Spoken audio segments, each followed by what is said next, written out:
at all because I wasn't around that constant musical energy. But now, I guess I'm kind of jumping ahead, but now that I'm on tour with Spring Awakening, it's so much easier to be creative because I'm around people who always inspire me and push me to work harder, you know. And I think that's what being at a school like that really did for me.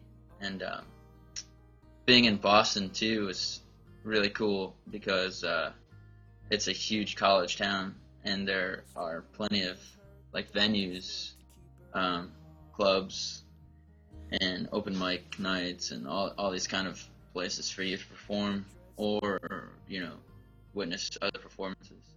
Right. You know, that's huge. So after going to Berkeley, you mentioned you moved to New York. What made you move to New York? What brought you to the Big Apple? I think, again, like a teacher.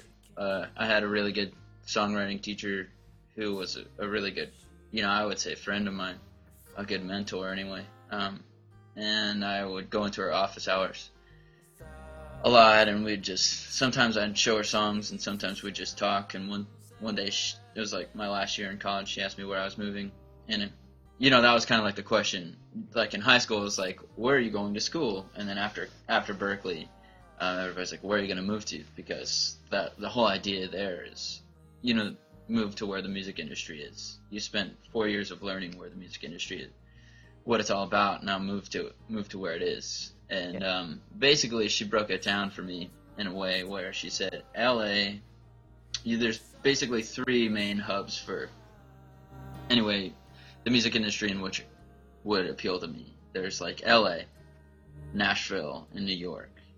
And then there's all these subdivisions like Atlanta and Detroit and Miami and whatever. But those are the 3 big hubs especially for songwriters. And she said that LA was pretty like pop oriented, image based, and whatever. Nashville is heavily country and, you know, contemporary Christian rock or whatever. And New York there was room for everything else in New York. And she said, judging on, like, I guess the songs that I wrote and my personality and stuff, that I would probably mix well with fellow New Yorkers. And I think that kind of gave me it. And she showed me all these musicians who are from New York, and, you know, said I should contact them when I'm there, blah, blah, blah. Mm-hmm. And I guess that kind of inspired me to move to New York. Yeah, so you got to New York, and then what was the next step? I mean, you've been on Spring Awakening for a while now. Talk a little bit about how you landed that gig and your experience with it so far. Yeah. Well, I was in New York for a year, and working internships because I thought that's what you have to do. You know, I think there was this idea where when you graduate, you get a job, and then, you know, at the same time you pursue your whatever sort of creative outlet you have. And so what I guess my idea was, you know, I'm going to get a job. But I was very stubborn about what kind of job I would get. You know, I wanted to be music related. I didn't want to start working at Barnes & Noble or something. I wanted to be within the music industry.